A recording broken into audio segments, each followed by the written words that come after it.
Nice to meet you. I'm Prof.Joun working for GNU in Korea. In this lecture, we are going to study finite element approximation in one-dimensional case. Finite element approximation is composed of finite element discretization and finite element interpolation. The finite element approximation is a key technique to make the conventional approximation methods practical. For more knowledge about this topic, you'd better be advised by any related books, including this reference. The solution domain is discretized into line segments to construct FE model in one-dimensional case. The additional line segment should be the same with the original solution domain, and there should be no overlapping between line segments. In FE model, nodes are located at all ends of all line segments, which are called line segment elements. Each node and each element are designated by their own integer numbers. Usually, circle number is used for elements to discriminate it from nodes, as can be seen in this figure. The coordinate of node j, that is, nodal coordinate of node j, is designated by xj. An element is defined by two nodes. For example, element 2 in this FE model is defined by 2 and 3, that is, left and right node numbers, respectively. Therefore, geometry information of FE model is composed of node connectivities for elements and nodal coordinates. We define a function called geometry interpolation function or a shape function at node j, denoted as n cap jx, which has non-zero value only on the elements which are defined by the node j itself. It should have unit value at the node j and zero values at the other nodes. That is, n cap I xj should be delta ij. It is assumed that the coordinate at a node in FE model is interpolated by the interpolation function for geometry with nodal coordinates as described by this equation. In the same way with coordinate, a known function is approximated by this equation using interpolation function, which may be either the same with interpolation function for geometry, that is solution domain, or different from it. In many cases, the same interpolation functions, but both geometry and unknown function have been used for simplicity under the terminology of isoparametric element. When the interpolation function is piecewise linear, we call the element as linear element, of course. From now on, we will confine our interest onto the isoparametric element, that is, the case that n cap jx equals njx. Because this condition imposed on the interpolation function, phi j means the unknown function value at the node of its coordinate is xj. This characteristic sets researchers free out of the problem of preparing tri-functions which meet essential boundary conditions. There are two conditions imposed on the interpolation functions. The first one is the compatibility condition.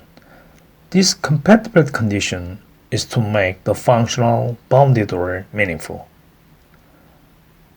It is the same with requirements of continuity in case of second-order differentiation. For example, when a step function that is not continuous is employed, the integral of its squared first derivative becomes unbounded, and thus the step function violates this compatibility condition when the term of squared first derivative exists in the functional. The second requirement on the interpolation function is the completeness condition.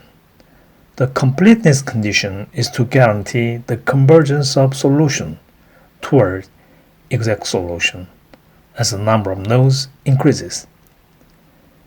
In case of the second-order differentiation, the approximated unknown function should express the linear function exactly like this. Because phi j is the approximated function value at the node j, we obtain this equation. Plugging this equation into this assumed function, we can get this relationship. The last term should be x, and it is thus naturally satisfied in case of isoparametric element. Comparing both sides of this relationship, we can conclude that the summation of all interpolation function values at any node should be unity to make the approximated unknown function describe the linear function exactly in case of linear element. Therefore, the completeness condition is mathematically described like this for the second-order differentiations. Let's check 3 cases of interpolation functions Ni in this figure. Only this one is piecewise linear, which satisfies both the compatibility and completeness conditions. The other 2 functions meet only the compatibility condition. They can be used for approximation, and some meaningful approximation can be obtained. However, approximate solution converging to the exact solution cannot be achieved. You know, a number of line segments can be used to describe a smooth circle converging actual circles as the number of line segments increases.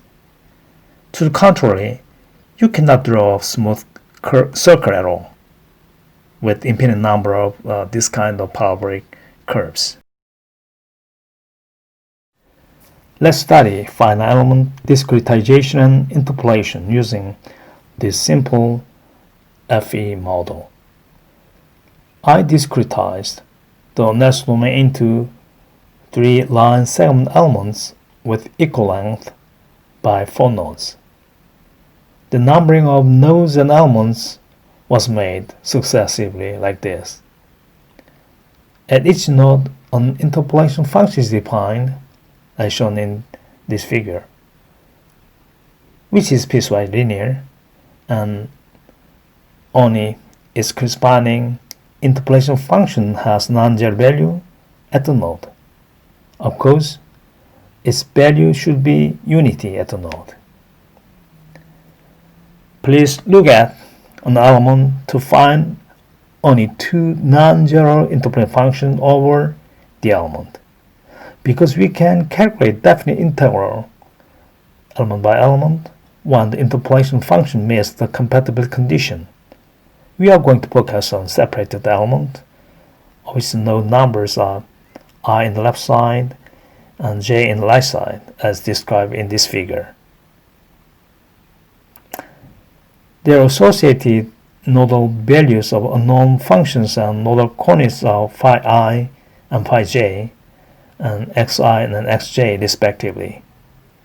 Here we define a part of interpolation function Ni and Nj defined only over the element E as Nie and Nje respectively. This can be read Ni or Nix for element E, considering its meaning. Now we can simply express 2 non-zero interpolation functions over the element E, like this and this. Yeah, it should be noted that we don't calculate this kind of interpolation function in actually calculating finite element equations, because all functions of x, that is actual coordinate, should be transformed into natural coordinates. In the natural coordinate system, the interpolation function becomes the same for all elements.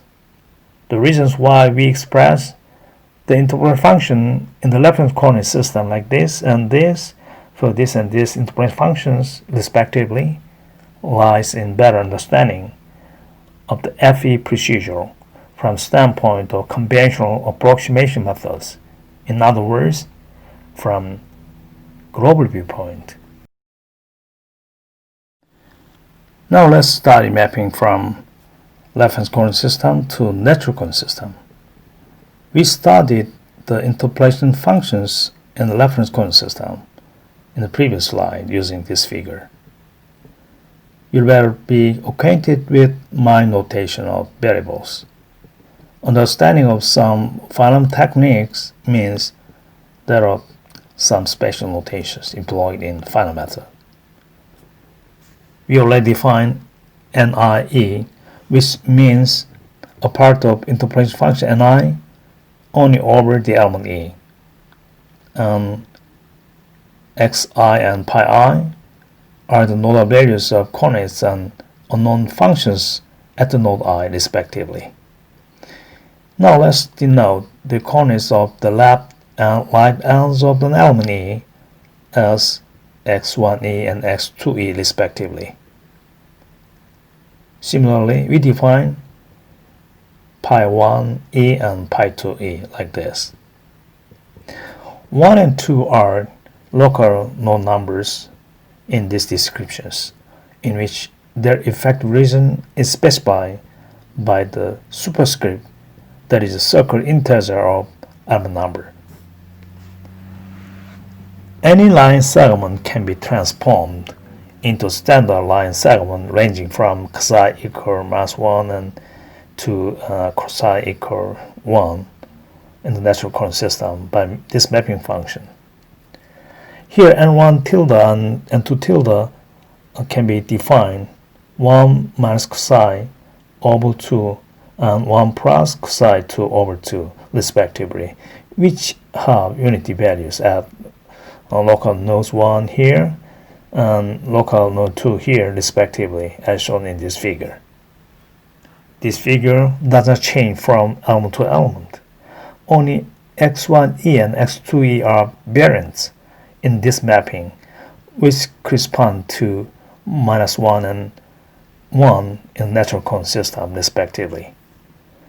When you plug this mapping function to this and this relation, we obtain this and this function respectively. Therefore, n1 tilde and n2 tilde are called interpolation functions in the natural coordinate system, defined at the left and right nodes respectively. The known function on element E can be interpolated either in a Laplace coordinate system like this or in a natural coordinate system like this. Now, we became to know that generalization can be easily made in terms of FE formulation per constant element when we employ this natural coordinate system. Let's study how to express the total differential dx in global coordinate system in terms of d psi in natural coordinate system. Of course, it is not so difficult. Following channel from mapping function, the total differential dx can be mapped into j d psi, where j is called Jacobian. In addition, dx d psi equals j. Now, left is only the differentiation of a known function of natural coordinates with respect to global or reference coordinates, which needs inevitably calculation of the derivative of interpolation function with respect to global or reference coordinate. Of course, ni tilde is an explicit function of natural coordinate psi. However, because psi is a function of x and vice versa, ni tilde can be considered as an implicit function of x as described in the middle side of this relation. When we differentiate both sides with respect to psi, we obtain this channel, which gives us the derivative of interpolation function with respect to group coordinate, like this. You know that the derivative of a known function with respect to group coordinate is inevitably involved in finite element formulation. So we have to use this term to accomplish finite element formulation. Now we are going to practice an example to become more acquainted with the special notations used in this lecture from this simple epi Mohr constructed by 4 elements with 5 nodes. The numbering was made in a successive way for simplicity. The geometric information of this epi Mohr can be specified by a number of nodes and elements, element connectivity information, and nodal coordinates as stated here. At each node, we define a linear interpolation function satisfying the compatibility and completeness conditions. A part of interpolation function n2x defined over element 1 is denoted by n2 circle 1x. This can be read n2x for element 1. It means this line segment, that is n2x over n1, is 4 times x because the slope is 1 over 0.25 and it passes the origin. Likewise, n2 over n2 is for this line segment, which can be expressed by minus 4 times x plus 2. Now let's formulate all interpolation functions defined over element 3, that is, over this line segment. n1, n2, and 5 over element 3 are all zeros because nodes 1, 2, and 5 have nothing to do with element 3. n3 and n4 over element 3 can be easily formulated as minus 4 times x plus 3 and 4 times x minus 2 respectively. This consideration emphasizes that during integration of the functional over an element, we can focus only the interpolation functions employed for specifying the element. Of course, the entire addition of divided interpolation function over each final element denoted as nix for element E equals nix, as can be seen in this relation, on the condition that the interpolation function meets the compatibility condition.